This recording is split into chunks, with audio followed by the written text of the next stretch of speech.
Welcome to Popternative, where we dive into topical discussions from the worlds of pop culture, social media, and sports. Here is your host, Peter Remoliotis, aka PD Beats. Hello and welcome to the Popternative podcast.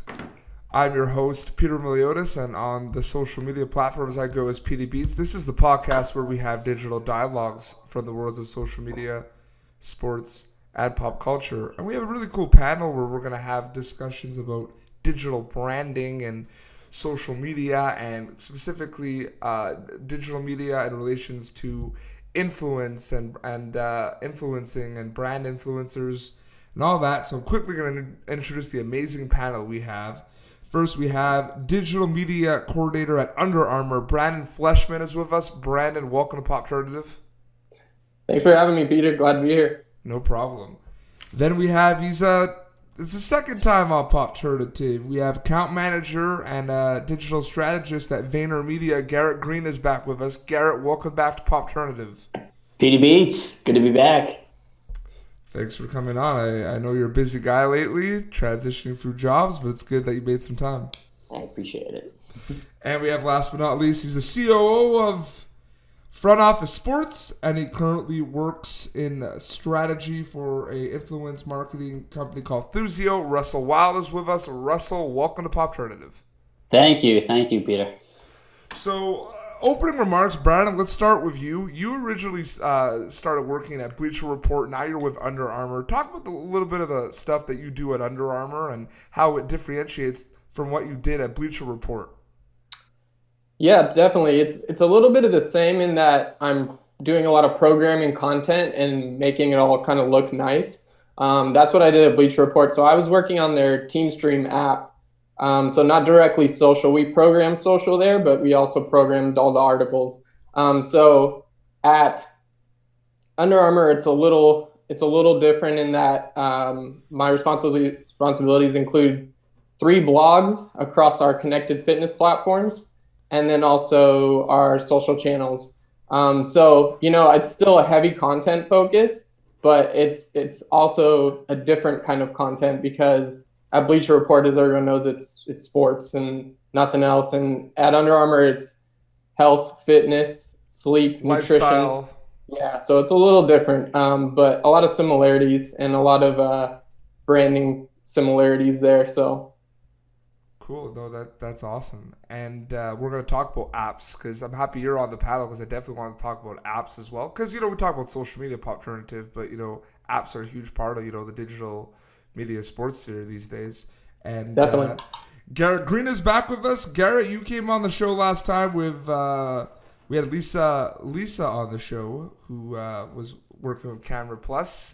And how have you been since the last time you've been on the show? Like what has changed? I know a lot has changed. You've been working very closely with Gary Vaynerchuk, who needs to come on the show, man. I'm making that like something I need to get done in 2017, even if it's just like a 10-minute photo. Something's gonna happen. But yeah, what's life like in the eyes of Garrett Green these days? It's good, man. Yeah, a lot has changed. We do have to get him on here. Did you see Russ at Front Sport? They did his brother AJ a really dope interview this week. It was fantastic. I saw that. I read that. Yeah, it was incredible. So props for that. But so I was.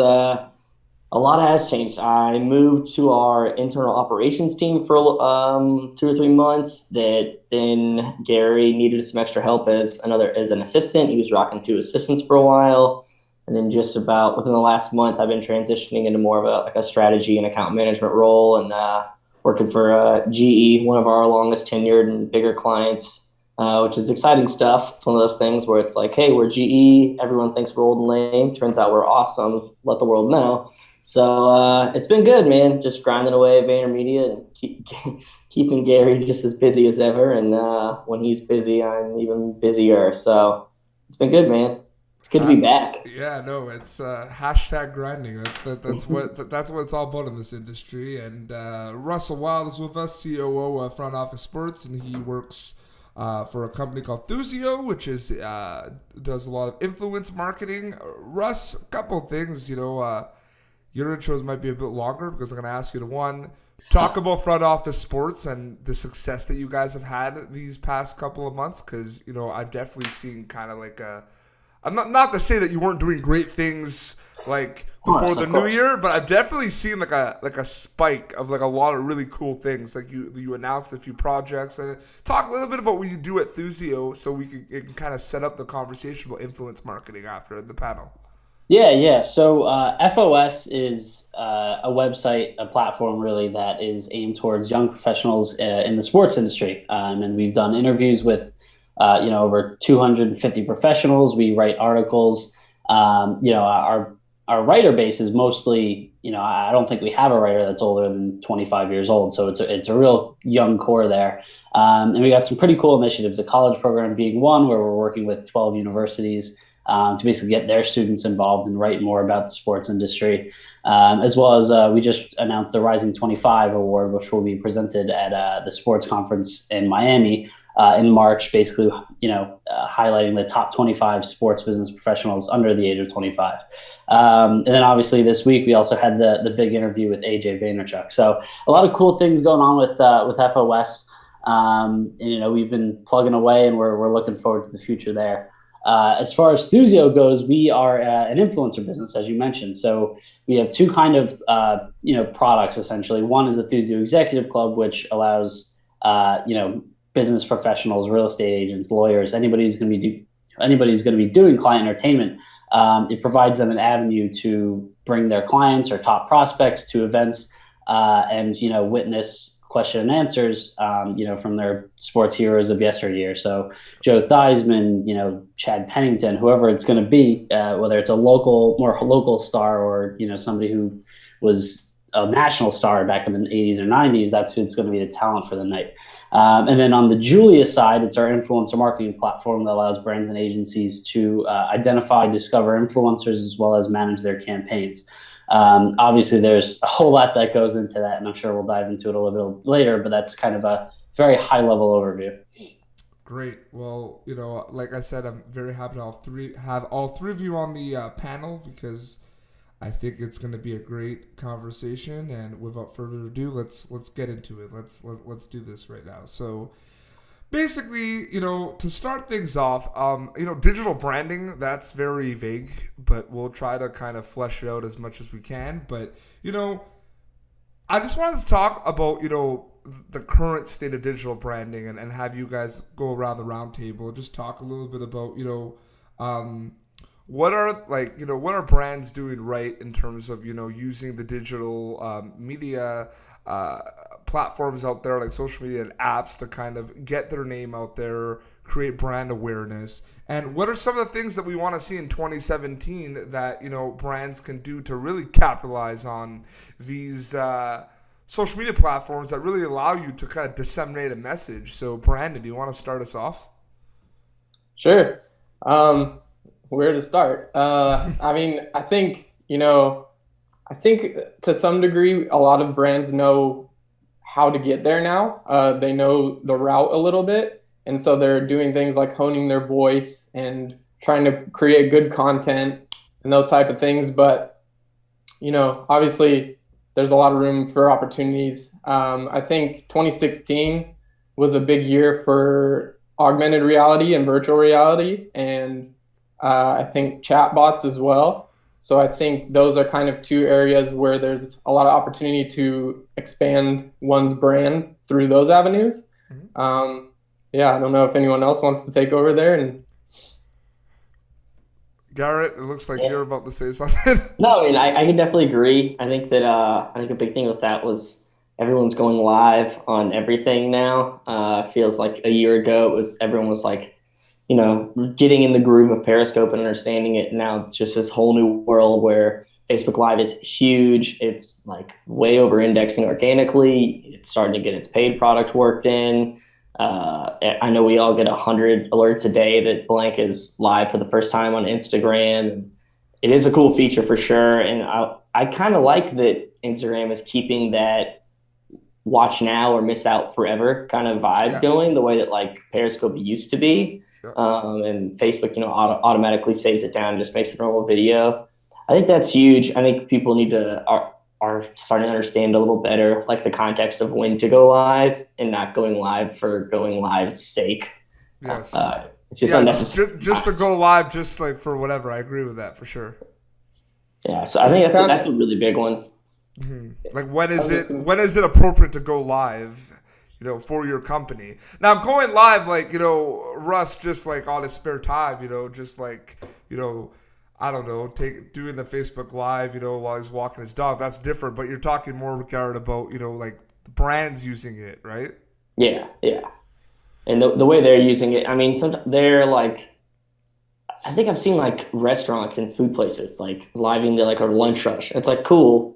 Like you all are serving a lot of people really fast. Good for you all. Like why would I watch this? Yeah. And then there's times like you see a lot of sports teams doing it through their press conference. So like I know the NHL is really strict about not doing live streaming during like pregame and certain things. Whereas some of the leagues or different teams have different rules. They're allowed to do it. And I'm like, this is a perfect use. Like I think John Calipari, I'm a huge Kentucky basketball fan, born and raised. So I think he does like a weekly live stream thing where he answers some questions, and they let him do like his post game conference too. I think they let him go live on that, which is like, I'm like, this is super useful. Like I enjoy hearing this. I want that immediate response. Mm-hmm. Russ, I want you to comment on that a little bit from, the influence marketing perspective, because, you're seeing a lot of these companies working with these influencers, these athletes, these celebrities, and, depending on the, the marketing campaigns they're involved with, they could be using like live streaming, and they could be using, Facebook Live or Instagram Live. What do you take from all this, from your perspective, working for an influence marketing company, looking at, how live streaming is used in relation to digital branding? Yeah, I think it's one of those things that you much like a lot of other things in marketing, like you can't do it once, or you can't do it like once a week at a different time every week. It has to be something that's at least somewhat scheduled. Like for instance, Lay's, I think this was maybe 2 or 3 months ago.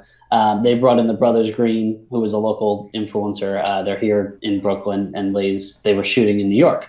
So what they did is for once a week, I think it was like Wednesdays at 1 p.m. or noon or something, they would have the duo come in and they would do a show every week at like the lunchtime hour, whatever it was. And it was regimented. And then obviously they saw, an escalation in, people checking in each week, because they realized, oh, well, today's Wednesday at 1 p.m. They're going to go live. So it's about like, it's not about just bringing on an influencer to go live once and then never talking to them again, or never, leveraging them at all after that. And so it's, how do you build a schedule, or how do you build a calendar around when to go live and what to feature in that content? No, that's really interesting. Brandon, what can you take from that conversation we just had and link it to content for apps, like on the go, not just social media, but like, apps, like for example, you said Under Armour, the fitness apps like MyFitnessPal, do you see in 2017 the kind of the rise of, capitalizing on, live stream, maybe for apps as well, or trying to, because everyone talks about social media, everyone talks about Instagram, and like it is an app, but I'm just saying as well, like MyFitnessPal, I've seen, a lot of ads, a lot of video clips, like when you're waiting, like advertisements. So there is video involved in that as well. Yeah, definitely. Like Garrett said, like everybody's going to be jumping in on the trend now. I think we're going to see it a lot now that it's kind of on every social platform, it seems. I mean, to go back in time a little bit, when I was working or interning at Stanford, I was tasked with doing a lot of Google Hangouts, which was kind of like the original live. And, I was constantly asking myself the question, as you might with any other content, is like, what kind of value am I adding here? Does this really need to be live, or can I do this with just a video that I can upload? Mm-hmm. Like, what kind of value is there for the person viewing? Especially, as you guys mentioned, like we get these notifications with everyone that goes live, right? So there's a certain degree of like burnout with that. Like you're going to get tired of those notifications. So it's almost if I get one of those notifications, there better be a good reason that I'm going to click on this. And I think with a lot of brands, it's important to kind of show that, like get that trust early to show that we're putting out good content. For example, like Bleacher Report, I think did Sims and Lefko, one of their podcasts, they made it into a live thing on Facebook. So, if you're seeing, as Russ mentioned, that it's kind of scheduled, it's got value for me, then you're going to get buy-in from the consumer. I think what you just mentioned, Brandon, is good for our next question. You said, you want to post something that someone wants to click and someone wants to check out. So, Russ, we could go to you. What is your perfect recipe for, based on what you've seen and, your past work experience, what is your perfect recipe for, digital content that does the job in terms of making someone want to click, making someone want to engage? Because I feel like a lot of people have different ways of doing things, but for you, we can go around the panel, and then I'll even chime in, but if I'm allowed. But I know I invited myself. But what do you think about that? What makes content stand out for Russ? So personally, like I love humor. Like, and if I know it's something where I've followed the person for, however long, and I know that what they're posting tends to make me laugh, like that's of interest to me. As well, I mean, obviously, like any key characteristics, right? Like you follow people for certain reasons. Some people you follow because they're funny. Some people you follow because they're really intelligent and you like what they have to say, or you learn from things, or you learn things from them. So, I mean, it really just depends on what you're looking for, whether that's a person or a brand. Like, for instance, we follow Adidas or Nike or Under Armour. Like, we know when they post a video featuring one of their athletes, it's going to be something really high quality that's like you would want to emulate, or you just want to like check it out because we're working in the space or whatever. I think it's different for everybody why they follow certain people or brands on social media. That was the point of the question. I want to go around the table, right? There's no one answer of like this is good content and everything else is not good content. So you like it's all relative. Yeah, absolutely. So you like the humor aspect of things as well, personally. Yeah. That's why most of the people I follow, or most of the things I like on social media are either like sports business or they're funny, or I found them funny. Well, I think too that, and Russ, all about my dog's Instagram account, but I think our success came with we started being very funny and using a lot of puns, and being very topical. And he's at 158,000 followers, so I think it really worked there. Garrett, what about you? About the content that you like? I think we spoke about this last time you were on the podcast too, but.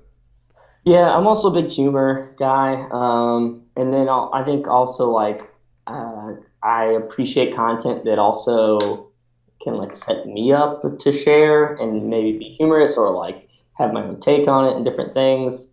But yeah, I mean, like we said, like it's super contextual to like who you are or like who your audience is for what makes good content. I mean, there's definitely things that I get value from that aren't intended for humor. That make its way. I feel like the longer I've been on like Twitter, I'm like just following and unfollowing these things to make this like perfect timeline of enjoyment, whether it's like a news update that like I'm not going to read about that, but I'm glad I saw that headline, like that's good to know, or it's an announcement for a live stream or things like that. And it's all balance. I mean, I think I'm a big follower, so it's like follow stuff until they give me a reason to, they suck, so I'm not following. But I didn't know until now, so now I know.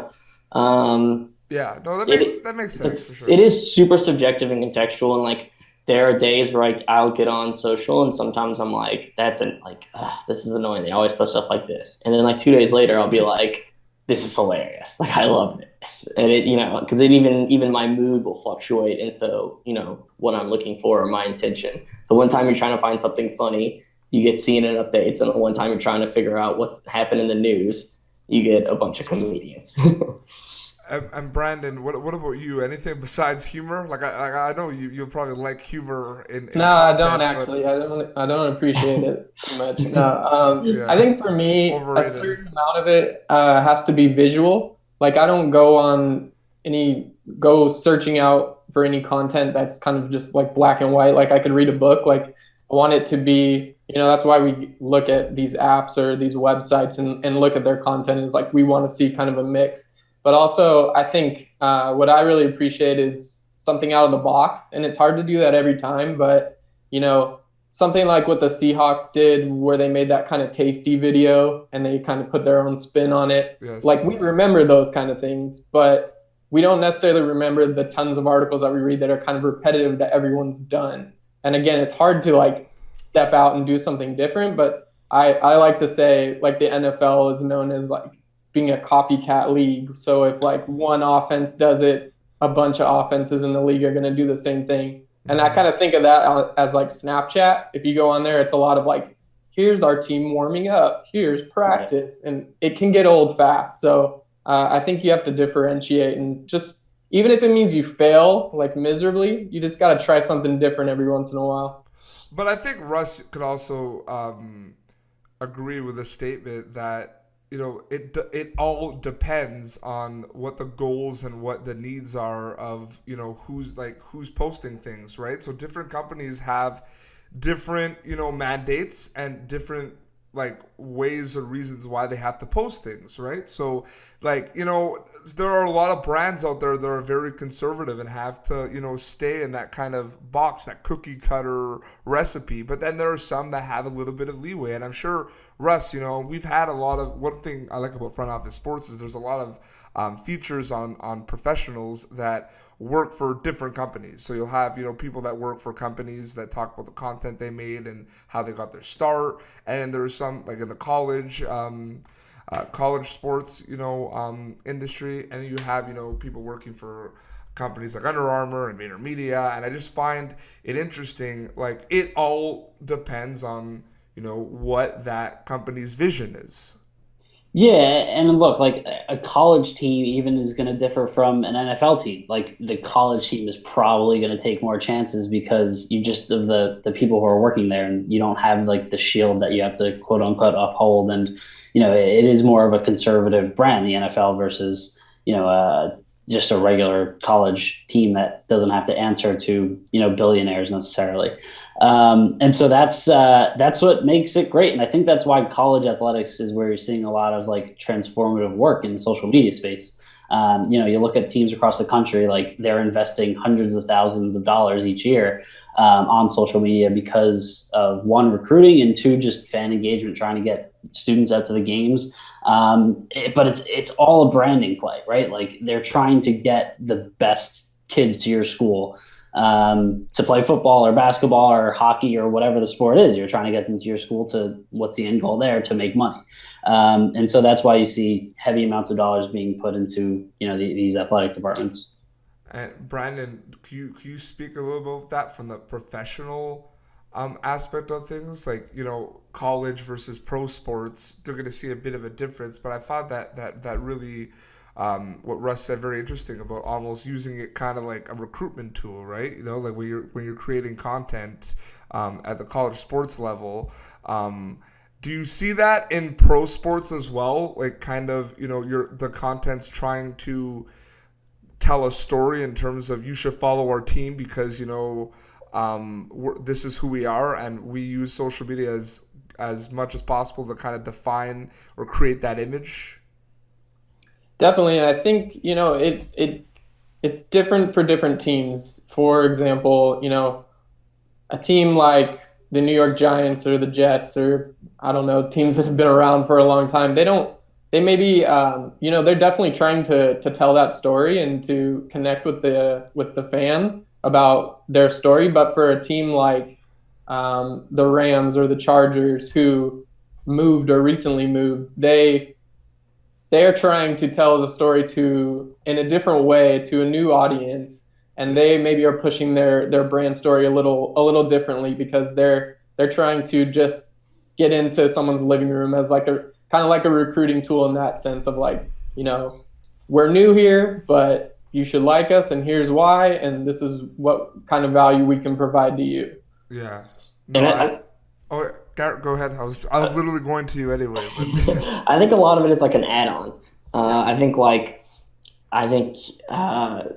not everyone has like a star player in like the professional level. Like not every team can, like not everyone is Golden State and they can like pass off and be like, follow Kevin Durant around his practice, check it out, like jump on that brand.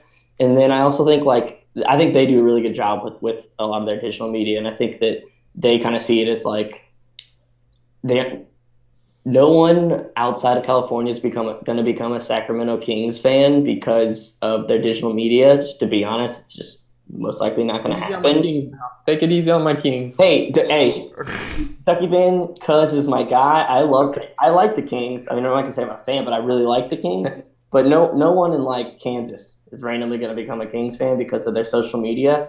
But because Golden State is so incredibly good, on top of that, if they're clever and unique on social, people might adapt them more. Yeah. They may have paid attention to them before, but they might actually become a fan because they're entertained by them on the court and off the court. And I think like different like schools have to do that too. Like Gonzaga can have a really good brand for their basketball team, but the best player is averaging just over 15 points a game. Like he's not a crazy superstar; they're just a good team. So that's different than having superstars around or someone to highlight. It definitely makes it more. It definitely makes it more unique, and And the current situation too, like you mentioned, like Golden State or Cleveland, like the storyline or scenario is gonna kind of pave the way for how good or what the content's going to be like, right? Like if you had, the Warriors last year on that big winning streak, the content is going to be, positive. It's going to be like legendary, legends in the making. And, I agree with what you said, Garrett, but the LA Kings in the National Hockey League, and I spent 2 years doing my master's in communications, researching their content and how it linked to brand equity, and that was my master's research paper. And basically, there's proof in the pudding that the team was doing very well. They won cups, but their social media put them on the map. It really did. Their approach was at a time where they kind of took a risk. It paid off. Not that many people were kind of experimenting like they did. Yeah, they were ahead of the game. They rode the wave before everyone jumped on. And I am, so privileged to have had Pat Donahue, who does the digital for the LA Kings, on Popternative. And he even said, we felt like we had the leeway to do it, and we did it. He says there's no more, no less the story. They were kind of they're not a non-traditional ice market. They, are surrounded by a lot of celebrities, and a lot of teams aren't because, they're in Hollywood, they're in California. So there's a lot of, celebrities that go. So they have that opportunity there. And I think that what you brought up is key, because that's what put them on the map. So I'm not saying, a social media is going to make a team popular or you're going to have a fan because of social media. But, you look at the Toronto Blue Jays, their social media was off the charts with their big run they had. And a lot of people went on the bandwagon. And I think hashtag social media was the reason, because they were able to follow it so closely. Yeah, and I think that it also, like, in the longer term, can keep people around maybe when the team isn't as good. Like, for as terrible as the Browns were this year, like, they kind of played into it. They didn't yell at everyone each week online to be like, come out for the big win, big game. Like, they played the Patriots. They weren't telling everyone to come out for the big close game. It's going to be a blast. They were like, they strengthened their brand through very, like, low key, smaller, a lot of little punches at people. Just like, stick around. Remember, like, we're still your Browns. We're still Cleveland. Like, we love you all. We need you all. And they can't say things like it's going to get better, but that's kind of what they were kind of preaching, because like it can't get worse, that's for sure. Yeah, absolutely. And it depends on the like what the mandates are and what they're allowed to do. And I definitely saw that with the Browns account. They didn't like directly say it, but they kind of. Yeah, it's weird. Like, sports is one of those rare things where the product can direct the brand and not as much vice versa. If you're selling something, you're choosing kind of how it's portrayed, but sometimes your best player gets hurt or someone won't sign a contract and they leave, and next thing you know, your product is completely different from what it used to be. I want to wrap up soon, but I want Brandon and Russ to comment on what you just said, because I think that's a really good point about the game, like the brand. Sorry, you said the brand being directed by the game? Yeah. So like your product is your team on the field and the entertainment value they offer, and if they're that can a lot of times affect the way the brand has to be, because you can't you can't act like the Browns are going to win the Super Bowl 20 weeks ago when the season was starting. Yeah. They're smart. Russ or Brandon, do you want to take that? Go ahead, Brendan. Okay, I was just gonna say, you know, to that extent, I can really appreciate the teams who are having great content and getting a lot of engagement when their team is doing really poorly. So a team like the Reds or the Braves in MLB last year, who are just really bad, and there's like not a lot of positivity, and I'm sure you're just getting trolls all day, and it can be a lot to deal with. But The when they're 76ers have done a great job the past 3 years. Now they get to write it up because they're starting to get good. To your point, that's kind of where it starts. When your team's not performing well and you're still getting that engagement and you're still building those relationships in that community, when you eventually hit it big and you become a team like the Kings who win a championship or something, then you're just blowing up because your community is already there and already backing you, and they already love what you're giving them. So, And that was the big Russ, I'm going to go to you for in a second, but that was the big thing in my master's research essay. Like when I got my edits back, my supervisor was saying, yeah, you're saying, you know, that they were popular on social media because of their social media, but you have to remember they were a really good team. The timeline of what you're talking about. So I had to really like dig deep and like do a case study because my supervisor was having none of it. He's like, well, obviously they're going to be like popular. You know what I mean? They were an amazing team. But I had to really, I had to really dig deep and find examples, and it was it was justifiable. Like it did well for my case, but it was one of those things because you can't, you know. They were doing very well, but their social media was amazing, right? They could have been doing very well and their social media was like okay and people would have still followed it, but I really wanted to highlight that. But yeah, Russ, what do you think about what Garrett and Brandon just talked about? Yeah, I mean, like if the team stinks, it's hard to, I guess, find a way to embrace that. Maybe not completely embracing it, but like send out a few snarky comments and like things like that, because you have to keep the fans engaged somehow on social media. It's just it's so important. It's too important to just go dormant when your team's bad. And I guess even from like a brand's perspective, right? Like if something bad happens, you have to leverage your social presence to deflect or do whatever you're going to do to try to, you know, whatever your PR strategy is, you have to have a communication with the people who are connected to your brand. And so that's the value in social media. Like Brandon said, it's you're kind of keeping them engaged over time until one day when, you know, you're finally at that peak or at that point where you're winning games or you're like the Sixers and you're kind of, you know, obviously on the up and up at this point. No, for sure. And, you know, we're going to wrap up. These were the conversations I wanted to have. And I really think that you were all able to kind of, you know, despite working in similar fields, we're all in, you know, digital media, sports, marketing. I think we were really able to have a really good conversation. So, you know, Garrett, thanks a lot for coming on the show. Any closing remarks? Anything we need to be looking out for? I still want Gary Vaynerchuk on the show because I think he'll love it. I think me and him can have a very good conversation. Yeah, it'd be cool. It would be really cool to get him and AJ both too. Actually, I would love that. They don't do a ton of interviews together. Actually, they've only done a couple. AJ just doesn't do a ton in the press in general, but everyone should definitely check out his recent interview with Front Row Sports. It's dope. Got you on the plug.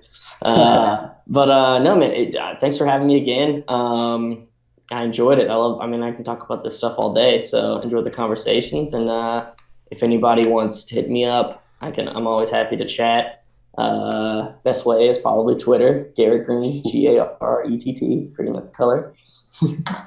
And I have to say something too, this is almost like a promotion for your personal social media. But like the one thing I like about your social media, Garrett, is you've balanced like everything the show's about. So your posts are not just sports, they're not just pop culture, they're not just, you know, social media.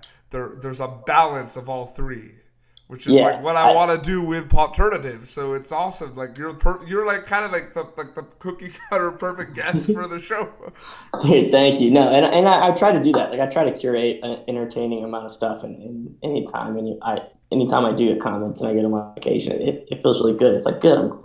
I'm just trying to entertain people because I enjoy making the content or sharing content that I enjoy personally. Yeah. And when that gets created into one feed, then and people tell me they like it. That's what I'm going for. So Perfect. Well, Brandon, what accounts do we need to be looking out for? What apps do we need to be downloading? What's going on in the world of Brandon Fleshman? Oh, just at Brandon Fleshman on Twitter. Pretty simple. It's just my name. So, yeah. Thanks for having me on, dude. I really appreciate it. It was a great group. A lot of fun. No, for sure. And Russ from Front Office Sports and Thuzio, I really, like I said, I love Front Office Sports. I think it's fantastic. I think it's a unique platform. I think that everyone I've ever shown it to, because I'm from Canada, and not that many people know about Front Office Sports in Canada. Yeah, I'm gonna be. I'm gonna be. I mean, influencer there. You got PD Beats, so Yeah, exactly. And Chris Yandel, you all know Chris Yandel or see them on the Twitter sphere. He said too, like when he had me on his podcast, that I kind of am the one thing that he likes because I kind of keep him in track of like what's going on in Canada. Like I'm like the digital media spokesperson for Canada based on his feed because he doesn't have that many people outside of like from Canada. So, but everyone I show Russ like Front Office Sports like from Canada, they're hooked right away. They're avidly subscribing, and I think that says a lot that a platform like Front Office Sports grasps your attention right away. And I think it's very hard to do that. And you and Adam have done a fantastic job. And I have to give you props for that, man. No, thanks, man. It's always great to hear. Like when we started it, or when Adam started it, and I joined on, I guess, 6 months or so after the fact. It was like, we were just trying to get people to do interviews with us, and now, it's at the point where, we reach out to people, and they're like, oh yeah, like that's definitely something I can make work, whether my schedule is super busy or not. Like I'm gonna make time for it. So it's been great to see, I guess, the transition or like the growth of FOS over the last 2 or 3 years. It's been awesome. And it's become like an important byline for a lot of people to have, because if you write for Front Office Sports, you're kind of part of this community where it's like it's a pay it forward, a knowledgeable, sports media website, but it's also like the point of it too is to kind of help out students in the field, right? Correct? Yeah, so I mean, our old kind of motto that I used to say was like by students for students, and like we still kind of hold to that still, but it's like it's grown to the point where young professionals actually want to write for us and get their name out there in the sports biz community. Great, no, and we had like Adam came on. Adam actually was on the last ever Blab episode of Pop Turnative. Because Blab went down. Blab. Who was he on with that? I remember it. He was on with Jason Romano from ESPN. Right. Yep. And Michael Ehrlich from Adidas. Right. Yeah. And it was a similar conversation like this one. But no, it was really good. But yeah, that was like the last Blab. And that was like, I had to figure out what I was going to do with the show because I, totally just depended on Blab. And it went down with no warning or anything. Like there was it was scary. Yeah, I remember a bunch of people like complaining about that, and then you post on Facebook like, I don't know what I'm gonna do now, and obviously I didn't know what I was gonna do. Brandon, I think I like messaged you at one point about this because we were like trying to get you on around that timeline, and then I was like, well, we gotta find a platform first before we have you on. Because your schedule was kind of in waves where you had a lot of time and then you didn't, and then you had a lot of time. And at that time where we had Adam on, I think we were kind of gonna have you on the show, but then we didn't have a way of doing the show yet. Those were dark days, man. Yeah, they were. All right, we're gonna wrap. I like this better. I'll say. Blab was dope. Yeah, peace out. I liked Blab. There was a lot of issues with it, but the live component is something I do miss on Pop Turnative. That is one of our goals for 2017 to figure out. But yeah, Brandon, Garrett, Russ, thank you all for coming on the show. You can catch previous episodes of Popternative on our YouTube page. You can follow us on Twitter and Facebook. You can subscribe to us on iTunes. You can listen to our show on SoundCloud. We're everywhere now, audio or video. You can check it out on the go. So thank you all. We hope you enjoyed this episode. I wanted to make Popternative a show that really educates people and people learn something from it. And we have 3 guys that are unbelievable at what they do. And for them to come on with me to talk and kind of help everyone out and give them advice with the sports media world and the digital branding world, it means a lot. So this has been PD Beats signing off for Popternative. Thank you all and have a great night. Thank you for tuning in to Popternative. Make sure to check out our past episodes of Popternative on YouTube. Be sure to like Popternative on Facebook and follow us on Twitter.